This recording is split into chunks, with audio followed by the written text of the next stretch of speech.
사모님이 계속 애써도 제대로 말을 안 듣네요. 그죠? 약이 없든지 아니면 뭔가 부력함이 있어서 일시적으로 그렇든지 뭔가 문제가 있으니까 애써도 안 됐던 모습을 우리가 바라보게 되죠.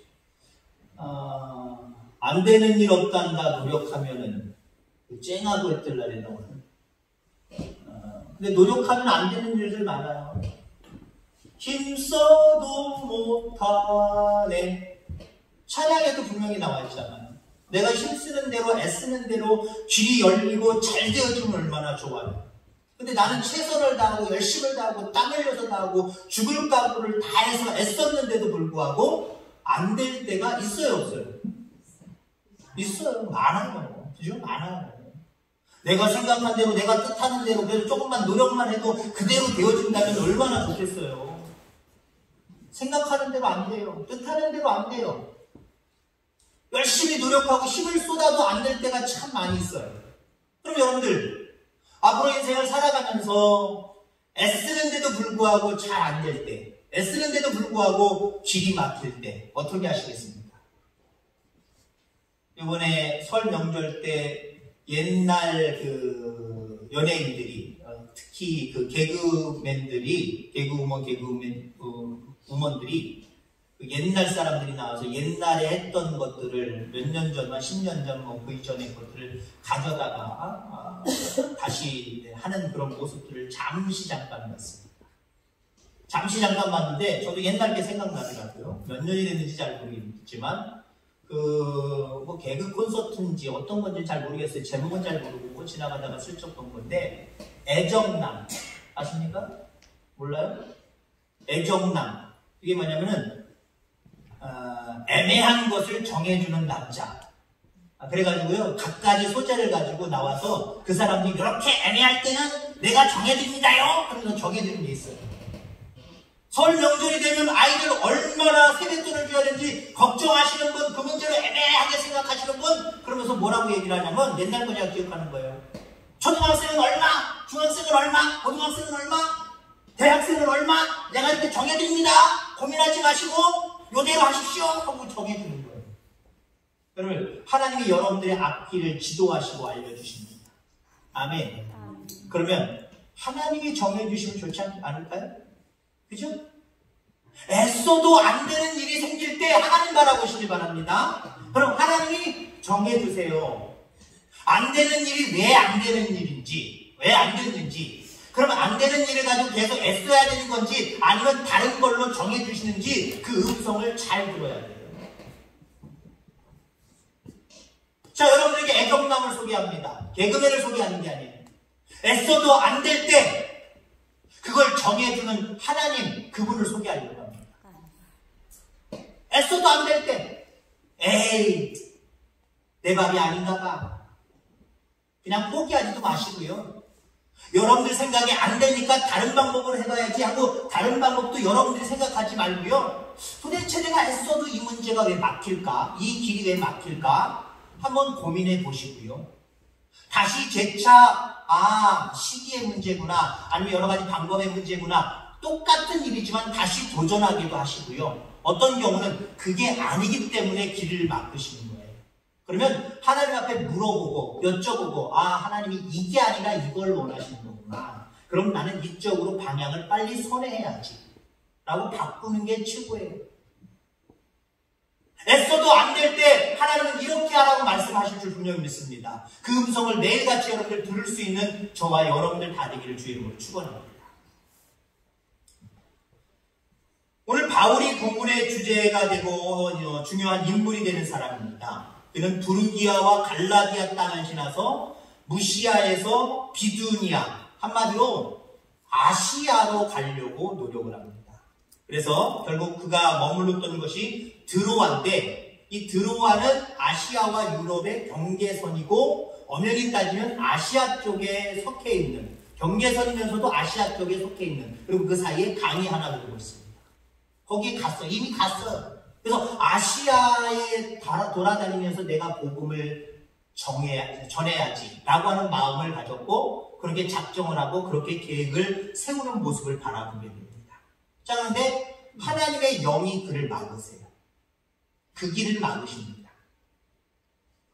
그 계획대로, 그 뜻대로 앞으로 전진해 나가야 되는데 하나님의 영이 딱 가로막아요.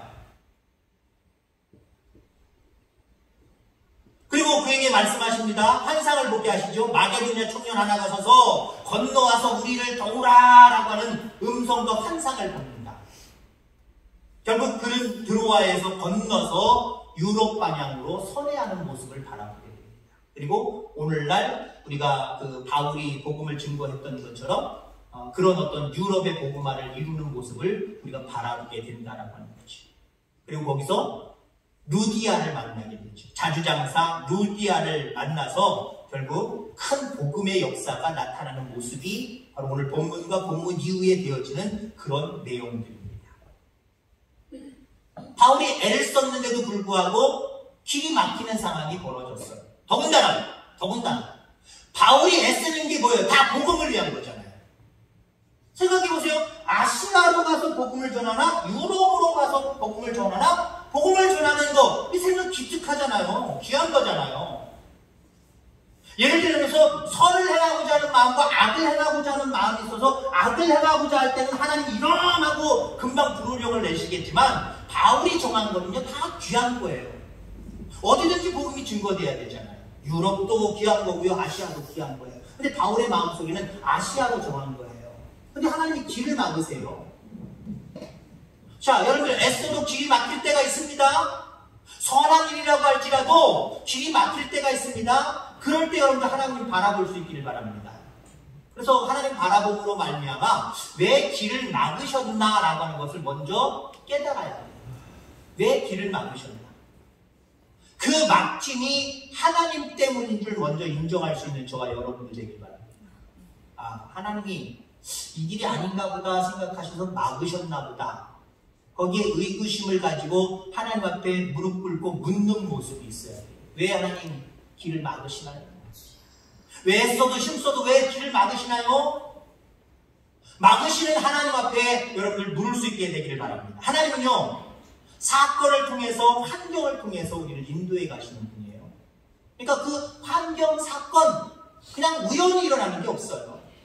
반드시 목적하시는 바가 있기 때문에 내가 애써도 안 되는 환경, 내가 애써도 안 되는 여러 가지 사건들, 그 모습 속에서 야, 하나님이 막으시는구나. 이걸 먼저 우리는 생각할 수 있어야 될 줄 분명히 믿습니다. 하나님은 하나님의 계획을 갖고 계신 분이에요. 우리보다 더 뛰어난 계획을 갖고 계신 분이에요. 근데 그 길을 막으신다라고 하는 것은 내가 지금 뭔가 엉뚱한 길을, 하나님이 원하시지 않는 길을 가고 있구나 라고 생각하면 거의 맞습니다. 아무리 같은 선한 모습이라고 할지라도 더 중요하고 먼저 수반돼야 될 것이 무엇인지 하나님의 뜻과는 내 것과는 거리가 있구나, 이걸 인정하실 수 있어야 돼요. 바울은 아시아에 가서 복음을 전하라고 하였습니다. 근데 하나님의 뜻은 아시아가 아니라 유럽이었어요. 그럼 아시아 사람들 무시해서냐? 하나님이 아시아 사람들 구원받지 않아도 돼 라고 제껴놓으셨냐? 그건 아니에요. 절대 아니에요. 모든 사람이 구원받기를 간절히 소망하십니다. 근데 하나님의 계획은 우선 유럽이 우선이었어요. 여러분 그겁니다. 하나님의 계획이 우선이어야 돼요. 하나님 잠깐만이 아니라 여러분들 스스로 기소가 잠깐만, 여러분들 스스로 여러분들 잠깐만 정리시켜야 돼요. 그리고 하나님의 뜻이 무엇인지 여러분 누를 수 있어야 돼요. 우리는 하나님까지 설득할 때가 많아요. 하나님, 내가 이렇게 해서 이렇게 좋잖아요, 선하잖아요, 괜찮잖아요. 왜 막으시는 거예요? 고집 부릴 때가 있어요. 내 생각으로 하나님의 생각, 하나님의 뜻을 정지시키려고 할 때가 있어요. 내 뜻을 계속해서 감춰내서 나아가려고 할 때가 있어요. 그거는요, 선한 일이라고, 악한 일이야 뭐 물론이거니와 선한 일이라고 할지라도요, 하나님이 때로는 그것도 막으십니다. 길을 막으시는 분은요, 하나님이 막으시는 거예요. 자, 그래서 애써도 길이 막히는 것은 하나님의 뜻이 다른 데 있기 때문이라는 것을 여러분들 아시길 바랍니다. 모세도 애굽의 왕자 생활을 하면서 40년 동안 애굽에서 정말 그 귀족 생활을 했습니다. 힘을 키워왔어요. 그리고 그 마음속에 선한 마음을 갖잖아요. 내 동족, 하나님이 선택하신 민족, 이 민족을 내가 구원해내야지. 생각 자체는요, 선한 생각이에요. 기특한 생각이에요.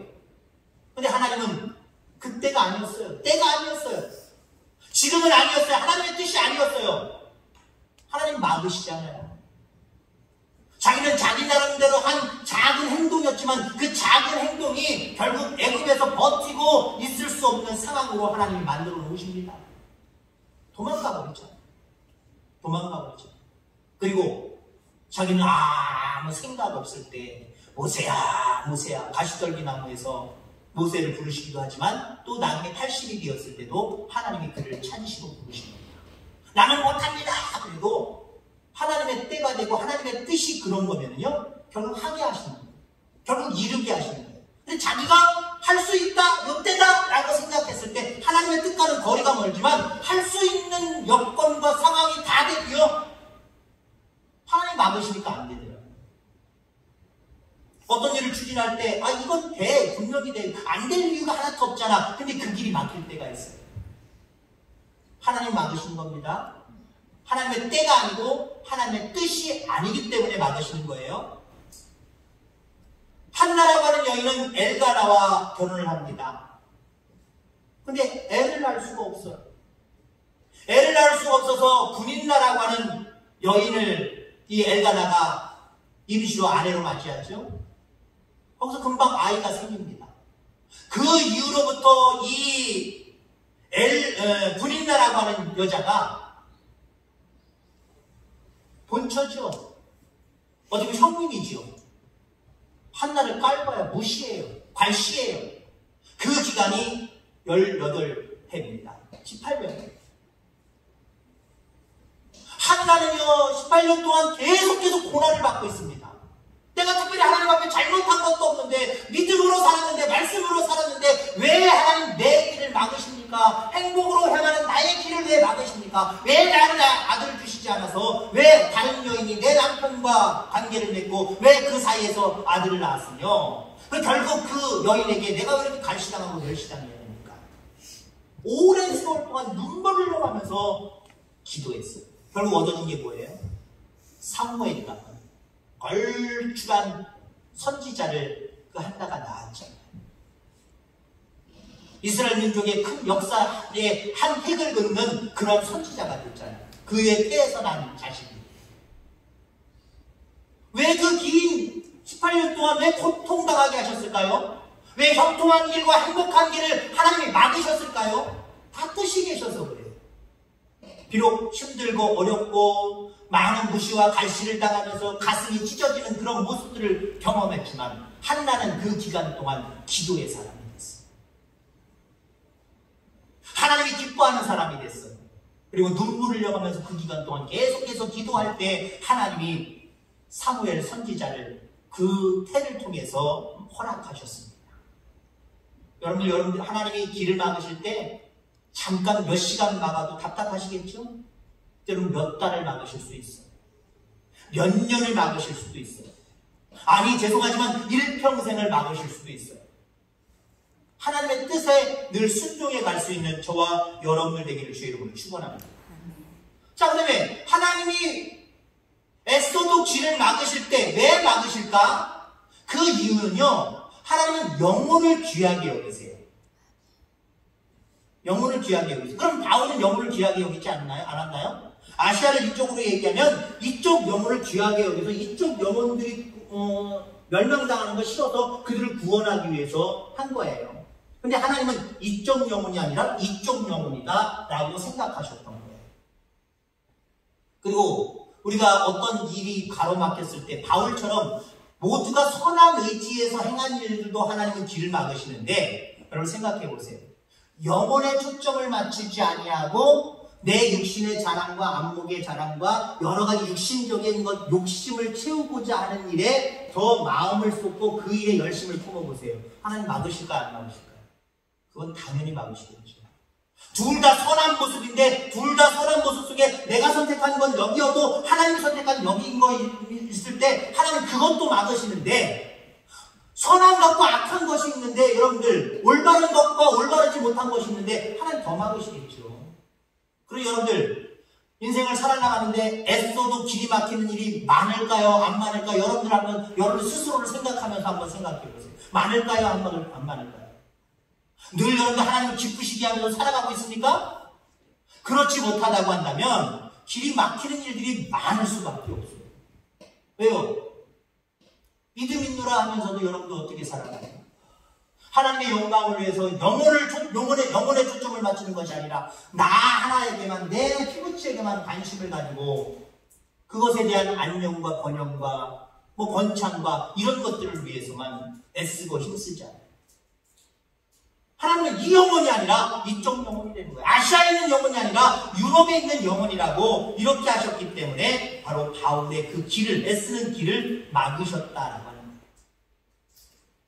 올 한 해 애쓰고 힘쓰는데도 불구하고 길이 막히고 안 될 때 영혼 구원에 대한 목적 의식이 사라지고 자기 욕심, 자기 자랑, 자기 자신심 때문에 애쓰는 삶을 살아가고 있다고 한다면 빨리 되돌리시기를 주의 이름으로 축원합니다. 여러분들도 영혼에 초점을 맞추시길 바랍니다. 내 스스로 내 영혼이 더 중요하다라고 하는 신앙생활을 해야 되고요. 그 어떤 것보다 많은 영혼들이 구원받는 일에 내가 힘써야지, 애써야지, 영혼에 초점을 맞추는 것, 이게 가장 귀한 일이에요. 근데 보통 다른 사람의 영혼은 불구하고 내 영혼까지 생각 안 하면서 신앙생활하는 사람들이 있어요. 영원히 살 수 있는 그 길이 앞에 있음에도 불구하고 그게 우선이 아니라 육신의 몸이 어떻게 하면 안정될까, 평안할까, 더 많이 누리고 살아갈까, 여기에 초점이 맞춰져 있어요. 육신이 영혼이 아니라 육신에 초점이 맞춰져 있어요. 초점을 바꾸시기 바랍니다. 초점을 바꾸셔야 돼요. 영혼에 초점을 맞추셔야 돼요. 내 영혼에 우선 초점을 맞추시고요. 다른 사람, 많은 사람들의 영혼에 초점을 맞추시기 바랍니다. 내가 영원한 생명의 나라의 공락을 누리기 위해서는 이 땅에 사는 동안 내 육신을 위해서 살아가는 것도, 거기에 초점을 맞추고 살아가는 것도 중요하지만 내 영혼이 잘 되는 것에 내가 초점을 맞추며 살아가리라. 그 신앙의 삶을 온전히 그렇게 결단하고 살아가셔야 돼요. 나뿐만 아니라 다른 사람의 영혼에 초점을 맞추면서 구원하고자 하는, 전도자하고자 하는 그 열정으로 살아가시길 바랍니다. 그렇게 살아가면요, 왜 애써도 길이 막히겠어요? 애쓰는 초점이 제대로 되었는데 하나님이 왜 막으시겠어요? 그렇게 영혼에 초점을 맞추실 때 내 영혼이 잘 되고 다른 사람의 영혼이 잘 된 같이 내가 잘 되고 범사가 잘 될 줄 믿습니다. 아멘? 자, 그 다음에 왜 하나님이 애써도 길이 막히게 하셨을까? 한 사람 때문이라는 거야. 한 사람. 아니, 하나님은 많은 영혼이 잘 되기를 원하시는데 한 사람이라는 의미가 뭘까? 역시 아시아를 포기하고 유럽을 선택하신 것이 아니고 많은 사람을 포기하고 단 한 사람만 편애해서 한 사람만 선택한 것도 아닙니다. 하나님은 아시아도 중요하고 유럽도 중요하고 많은 영혼도 중요하고 여러분들 한 사람도 중요하신 거예요. 근데 강조하는 부분으로 따져서 여러분들 한 사람이 하나님 앞에 귀한 모습을 기억하시기 바랍니다. 하나님이 왜 아시아 쪽으로 가시지 않게 하시고 유럽 방향으로 가게 하셨을까? 자기의 길이 맡겼을 때 하나님의 뜻이 다른 데 있는 거구나, 하나님 말씀에 순종해야지. 그리고 그 강을 건너서 유럽 쪽으로 향합니다. 유럽 쪽으로 향했을 때 루디아라고 하는 사람을 만납니다. 루디아라고 하는 사람. 이 루디아는 사실 두아디아 사람입니다. 아시아 사람이에요. 근데 지금 유럽 쪽까지 와서 장사를 하는 거부입니다. 돈이 많은 사람이에요. 자주색 옷을 파는 여인입니다. 여러분, 자주색 옷은요, 성경에서 자주색 옷은요, 이거 상당히 비싼 옷입니다. 부자와 나사로 비유해서 부자는 자주 옷을 입고 살았다라고 이야기를 하고 있고, 노동자로서 살아간 그 거지는 누더기 같은 옷을 입었다라고 표현하고 있잖아요. 부자가 입은 옷이 자주 옷입니다. 당시 액수로 환산하고 지금으로 환산을 하면요, 보통 일하는 일꾼들이 1년 반 정도 모아야 자주 옷을 살 수 있게. 그러니 여러분, 돈 없는 사람이 자주색 옷 입을 수 있겠어요? 없겠어요? 최양욱 집사님 자주색 옷이 좀 비쌀 것 같은데. 이제 오늘날의 모습은 다르죠. 요즘에는 뭐 질이라든가 바느질이라든가 기타 뭐 누가 만들었냐 이런 부분에 따라서 값이 비싸지는 거지 색깔은 아닙니다. 근데 아무튼 이 당시 자주색 옷은 부자들만 입는 옷이고 실질적으로 그 가격이 엄청났습니다. 1년 반을 모아야 살 수 있는 돈이니까요. 그러면 그 옷을 파는 사람은 얼마나 부자일까요? 물론 사 있는 사람이 더 부자일 수도 있지만 그런 장사를 하는 이 사람도 루디아도 장난이 아니다 한마디로 이렇게 표현할 수 있어요. 자, 그 루디아가 그곳에서 바울의 전도를 받고 바울을 자기 집으로 모셔다가 섬겼습니다. 그리고 최초의 교회 빌립보 교회가 거기서부터 생겨나기 시작합니다. 그 빌립보 교회가 발동이 되어서 유럽은 물론이거니와 아시아 모든 지역까지 오늘날 복음이 퍼진 줄 믿습니다. 아시아가 중요하지 않아서가 아니에요. 하나님은 그 한 사람 루디아를 만나서 촉진되게 되게 하시려고 루디아를 만나게 하시려고 그 한 사람이 중요하기 때문에 그곳으로 보내십니다. 여러분 하나님은요 우리 내남제일교회가 중요하고 내남제일교회 우리 모든 성도님들이 다 중요합니다. 그런데 여러분들 스스로에게는 마치 여러분 스스로 채운 것이기 바랍니다. 체면이 아니라 솔직히 하나님이 그러셔요. 이 교회에서 내가 제일 소중하다. 아멘. 속으로 따라하든지 겉으로 따라하든지 이 교회에서 내가 제일 소중하다. 왜요? 교만한 것 같은 따라하지 않으시면 속으로만 따라하셨어요? 여러분들 정말 하나님께 가장 소중한 존재로 살아가시기를 주의 이름으로 축원합니다. 바울의 복음 전도가 얼마나 탄력을 받았을까요? 아시아로 갔으면 복음 나름대로 증거는 냈겠죠. 그러나 참 힘들었을 거예요. 참 어려웠을 거예요. 제가 한번 그런 말씀 드린 적 있죠. 제가 나사렛 성결교단 그 교단에서 처음 갓난아기 때부터 그때부터 거의 26, 몇 살이에요? 거의 97년까지 아니 2007년까지 지금으로부터 한 13년 전까지 계속 그 교단에서 몸을 담고 있었습니다. 근데 그 교단의 선교 정책 그 부분에 대한 어떤 뭐 반성의 그런 목소리들이 있는데 어떤 목소리냐? 그 교단이 좀 느지막하게 들어왔거든요. 우리나라의 기독교는 1880년 아니면 그 이전까지도 보는 경향들이 많이 있습니다만 그때 기독교가 들어왔어요. 근데 그 나사렛 성결은 거의 6.25 시대 그때쯤부터 들어왔습니다. 그러니까 뭐 그렇게 역사가 다른 교단에 비하면 길지를 않아요. 근데 그때 선교 정책이 무엇이었느냐면 도시는 우리가 좀 외면하자. 소외받는 농촌을 먼저 그 영혼들에게 구원을 선포하고 복음을 증거하자. 그래서 제가 살았던 경기도 평택 두메산골이라 그랬거든요.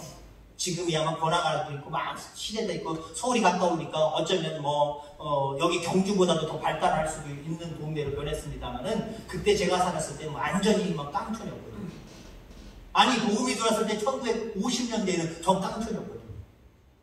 남한에서는 경기도 평택 저희 고향 근처인 그 인강리 아산강 근처 거기다가 복음의 첫 발걸음을 디뎠고요. 평양의 외곽 어딘지는 잘 모르겠습니다. 평양의 외곽에다가 복음의 근거지를 삼고 복음을 증거하기 시작을 합니다. 근데 역사가 긴 물론 다른 교단뿐만 아니라 역사가 짧은 다른 교단에도 이 나사렛 성결교단이 교세적으로 말하면 다 따라잡혔어요. 지금 나사렛 성결교단이 정확하게 제가 알 수 없습니다만 교회 수가 전국에 300개밖에 안 돼요. 우리는 8,000개 넘어갑니다. 8,700 거의 9,000개 넘어가요. 비교가 안 되죠? 비교가 안 되죠. 그래서 그 선교 정책에 대한 어떤 자기들의 자책을 할 때, 야, 처음부터 도시로 들어와서 더 부흥하고 성장한 다음에 지방으로 보낼걸, 다른 교단처럼 그렇게 할걸, 그걸 후회해요. 물론 그것도 다 귀한 줄 믿습니다.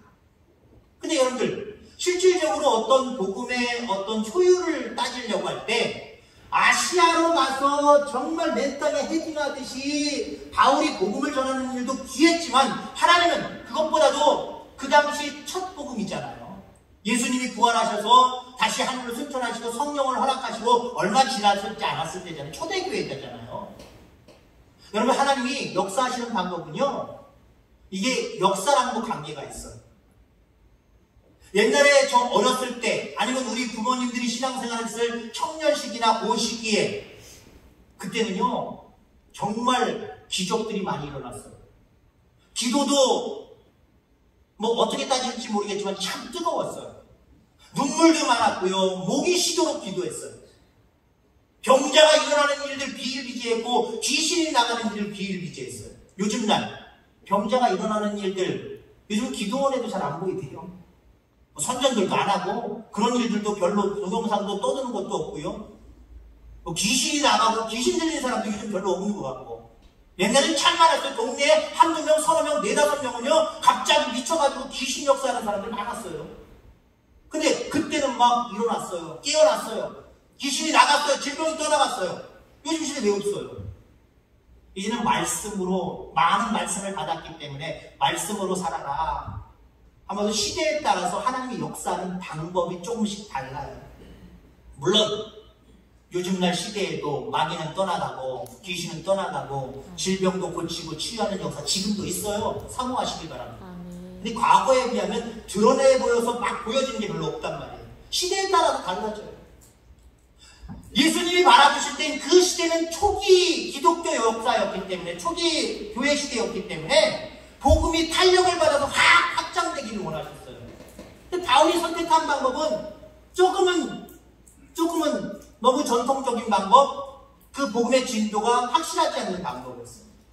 근데 이곳에 갔더니 자주장사 루디아를 만나게 되고, 그가 자기 집으로 바울 사도의 일행들을 데려다가 말씀을 듣기 시작을 하고 많은 사람들이 구원받기 시작을 하고 교회가 세워지고, 그 교회를 통해서 또 탄력을 받아서 많은 곳으로 많은 사람들이 흩어져서 어떻게 돼요? 복음을 증거하니까 엄청난 속도로 복음이 확장되더라고요. 여러분들이 그런 역할 감당하고 싶지 않으십니까? 나은 사람이 그래서 귀하다는 거예요. 아니, 난 싫어. 다른 사람들 통해서 하시라 그래. 그러면 안 돼요, 여러분들. 하나님 나를 통해서, 자주색 옷장사 루디아가 이룬 역사를 나를 통해서 이루어 가시옵소서. 그래서 나는 귀한 사람입니다. 그 적극적인 모습으로 복음의 일에 가담할 수 있는 저와 여러분들 되길 바랍니다. 자꾸 뒷걸음치지 말고, 아까 우리가 오전에 걸음에 대한 이야기를 했습니다만은, 자꾸 쭈삣쭈삣하거나 그냥 주저주저하는 발걸음 하지 말고요. 누가 하겠지? 내가 꼭 해야 되나? 아니, 난 하기 싫은데 이러지 말고요. 적극적으로 앞으로 내가 하겠습니다 하고 쭉 앞으로 나가면 얼마나 좋아할까요? 하나님 좋아하실까요? 저와 여러분들, 그런 여러분들 되길 바랍니다. 앞으로 살아가는 모든 삶 가운데 여러분 대단한 애를 쓰면서 노력하면서 여러분의 인생을 살아갈 겁니다. 그런데 죄송하지만 길이 막힐 때가 옵니다. 그럴 때 여러분들 어떻게 하시겠습니까? 하나님이 막으시는구나. 하나님께서 내 육신적인 안위보다 영혼을 생각하라고 말씀하시는구나. 그 영혼을 위해서 살아가는 모습, 내가 최우선에 서야 되겠다.